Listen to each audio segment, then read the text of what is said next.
April 5 this year. Which is here also we are Catholic. Echichi Awka bụ otu nnukwu emume kachasị n'obodo Awka nke pụtara na onye chiri echichi Awka onwezi ọzọ fọnụ dịka Awka dị n'okpuru ọchịchị Awka South Local Government Area nke Anambra Steeti si debe ya. Ọ bụ eziokwu n'obodo na-asụ n'onu n'onu na-emekwazi omenala dị iche iche dịka njirimara ndị Igbo si dị. Emume ọzọ a malitere ka ọnwa Disemba dị na mkpụrụ ụbọchị 27 bụ Fraịde wee ruo n'ụbọchị Mọnde 30 na ngwụcha ọnwa Disemba afọ 2024 ma bụrụ anya lere.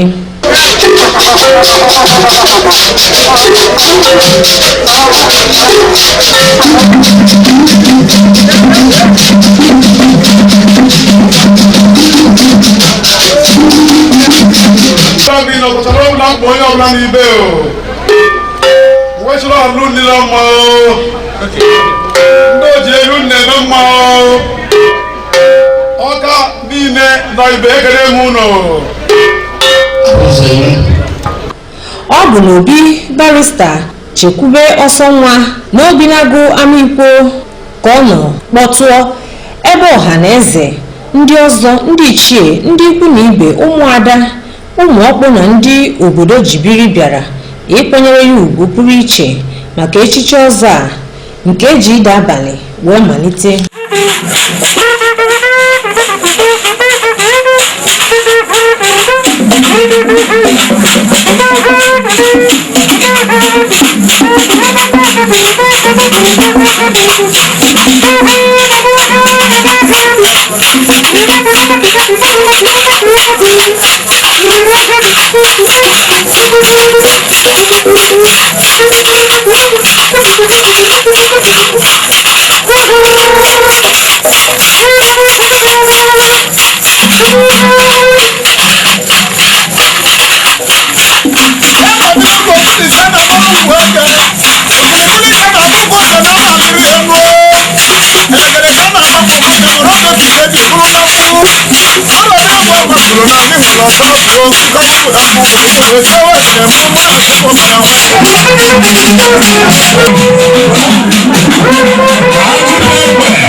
Nke a na-egosi na barista Chekwube Osonwa apụgo n'otu ajaja na-abanye n'otu ndị ọzọ nke eji oriri na nkwari wee mebe.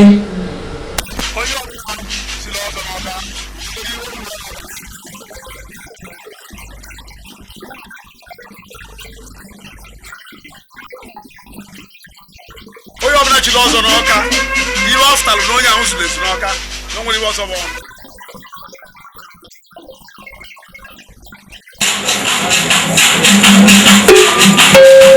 ogene na ba dị ọ fụtalụ ogene dị ekele ekele ọ dị yara ọbata mmadụ ma ọ bata ogene wele ekele ekele ogene ga-eji akpa ịkpụrụ anya nke nwunye nke nwunye onye wee na-azụ ọyị nwa ọzọ ka jere azụ ọzọ mụọnụ ojiri wetara ọjị ọ bụghị esi dị ego na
n'ọzọ awụrụ iwu ụmụazị n'Awka tufu isi na ijewe n'ọzọ ihe ka ji n'ume n'agbanyeghị na anyị enenewegodigodocha na ilulu ma na arọ ma na omume ma na ihe a na-eme eme ma na ihe ịdabedere n'azụ ya bụ onwe ka eji chọọ ọgụ gbapụta azụ ka egbede je na-ebibioghere aka ihe anyị enelucha anya dị mgbe so na ịbụ onye ọzọ n'Awka awụrụ akwụsị ọbụla ihe eweta aka memiti ihe abụ ihe ị na-eme bụ nke imegolo eme mechekwuola anya nke ihe eme enenechezi ebe ndị niile na ọ bụrụ na ọja na obodo esepụtaghị n'ụlọ iwuru onye ọzọ soro ibe ndị ọzọ gbarịwa amụ ọ na-ahụ ka ọ dị.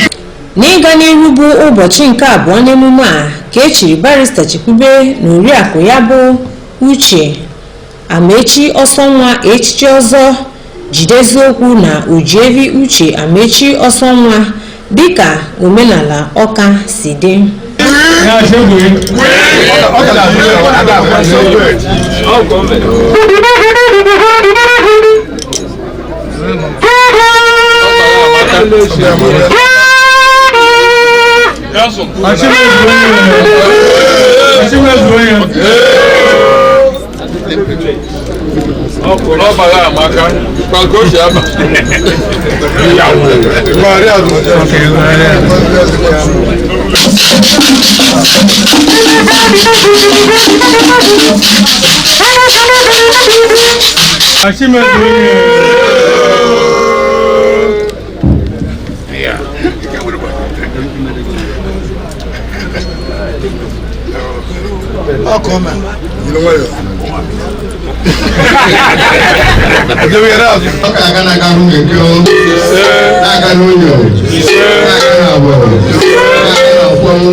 That's an ally. Guy will grow.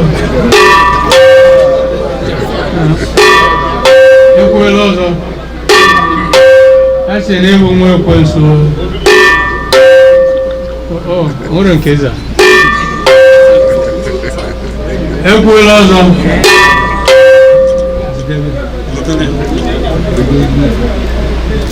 It was like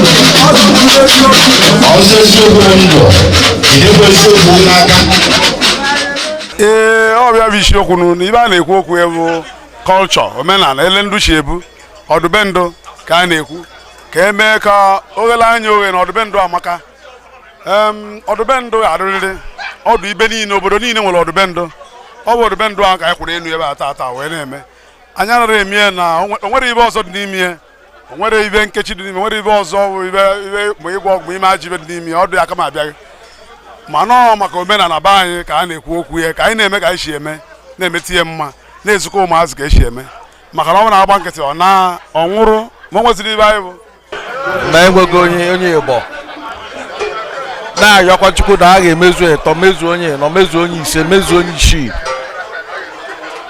erie nne a sị na ụmụnna nwezu akụ ilu ana so nọọ ibe ọṅụ taa na Obunagu dị na ngwurube ile dị na ngwurube Osonwa so nọọ ibe ọṅụ ka ọ bụ. N'otu aka ọzọ jide eziokwu na ojiebe ya na ụmụ ha kọwapụtara obi ụtọ ha ma kwuo ihe ọzọ pụtara na uru ọzọ bara ọ kachasị n'obodo Awka.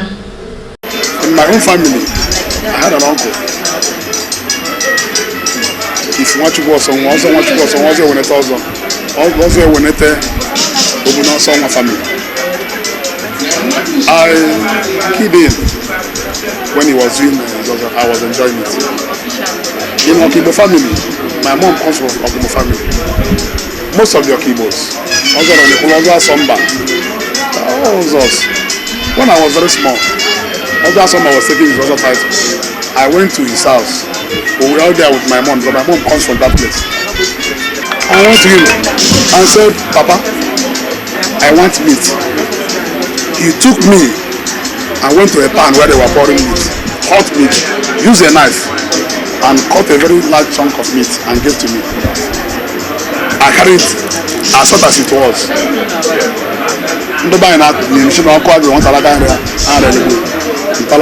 took it like that. Other children followed me and finished it. I don't forget that experience. He gave me that meat, that quantity, because he was taking other title. I said also title is an open thing. There's no mystery. There's no fictitious thing. There is no deity in it. Also a title is a cultural thing. My role is also to support. That's the role of Ojefi, is to support your husband. As you are seeing, anytime he's dancing, I will always go at the back, to fan him. That is the role, to encourage him, to fan his flame, so he continue to shine, to glow. And while you're doing your own good work, that is fanning, fanning him. That is that his good work will continue to radiate. That's the work, to support him. That's the work of Ojefi. Our own is just to support our husbands. Yeah, I can key into cultural this thing. I feel like everybody should be able to key into cultural this thing because we are from here, so we have to also continue making a path for everybody. So because our forefathers is the same, so we should continue to carry that on. Ọtụtụ ndị enyi ikwu na ibe ya kwuru na ọzọ jide eziokwu bụ ezigbo mmadụ ma bụrụ onye pụrụ iche n'etiti ndị ọzọ. Ọzọ jide eziokwu very humble. He's somebody that listens to the masses. He has been of help to so many people, many individuals. And I pray for him that Almighty God will continue to make a way for him. No evil I shall see him. Because I believe he took a bad step. You know, and the name, I know someone love the name. Also, Jidezoku. You know, in life, when somebody holds truth in anything you are doing, you know, truthfulness is the key of everything once. And someone left the name, and I'm happy. Today, we know that also in Igbo land is priesthood, if you understand what I mean. When you start, you go through many stages of life. By the time you are taking the other title, you have renounced evil, you have renounced bitterness, you have renounced everything that is bad. Highest Awka. You have the highest title you can take in Awka. The title you can get. You also and also wouldn't people call on a buying. And I don't think that the Holy Boland will also cause Awka. You have the highest also in Igbo land, the costliest also in the Holy Boland. N'ụbọchị 29 bụ ụbọchị ụka ọnwa Disemba afọ 2024 ka ọtụtụ ihe nkiri gbara na mbara ọzọ Jideziokwu iji merube ụbọchị ahụ, nke gụnyere egedege nke Afrịka, Teresa Ọnụọha na ndị egwu ya, ndị otu eze nwanyị, ụmụada, inyom Awka ma ndị ọgọ, ndị nna ochie, ndị ọzọ, ndị enyi, ikwu na ibe, ndị ọbịa dị iche iche wee dịrị gawa bụ ndị bịara ịkpọ ihe ọzọ.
Ọzọ Jideziokwu gakwara n'ihu gbaa egwu uvie mere ka ndị niile bịara mmemme a jupụta n'obi aṅụrị.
The initiation proper is usually a day preceding the Abaniozo. That is the main event. Once that is done, from that moment, the new initiate starts enjoying special status and the special days for as long as he stays in what we called Obu Ozo. In that situation where you find himself, he will not leave this compound to go to any other place for a number of days. And those days are sacrosanct and they are all special days. So today, what we have come to do today is to do what we call a Boiruozo presentation and appreciation of the person who has just gotten initiated into the fold. So today I came with my family to appreciate our brother and a good friend for finding the courage and the grace of God, which is most important in situation like Ichiozo. Ichiozo doesn't come cheap. Besides not coming cheap, there are some spiritual implications that no man can put fingers on. There are a lot of people who has all the money, but the urge and the decision to go in and step into the Ozo title chip is not something you wake up one day and say you want to do. When I will election me about itoite chonchi Ozo imajaija. Ulo bumembo tunke mbuba. Imeche nye chosi nchi Ozo. Imebe anakpo kpolo Ozo. Imeche kpolo Ozo. Imebe anakpo Ozo bia malona. Imeche anakpo Ozo malona. Imeche anakpo awi Ozo. Ichire na awi Ozo. Emmanuel nwezi ebozie na Ozo nchi Ozo. Ijekwulu umu ikwu nne gị.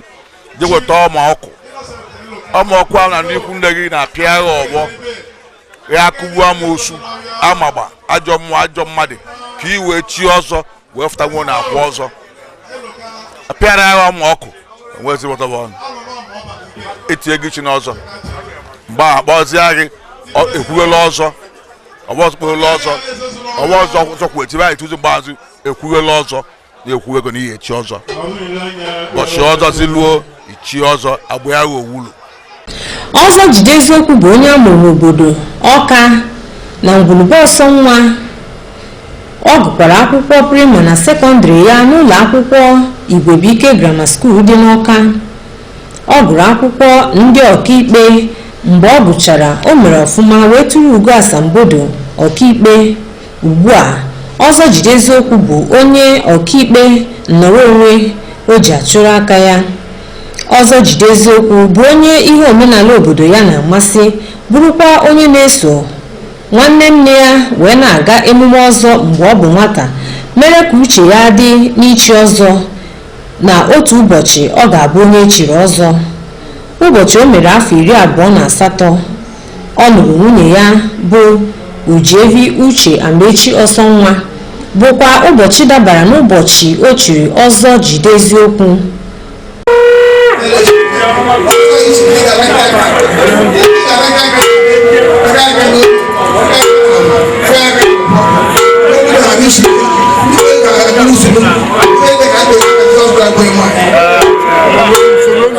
Ọzọ Jide Eziokwu na nwunye ya bụ ndị Chukwu ji mkpụrụ nke afọ nwoke na nwaanyị wee gọzie ma bụrụkwa ndị na-eme ọfụma n'obodo.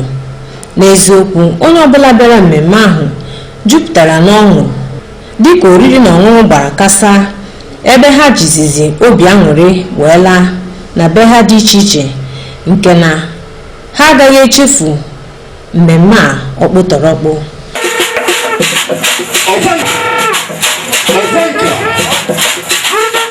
Chekwube Chukwu ogbe ya nọ Osonwa.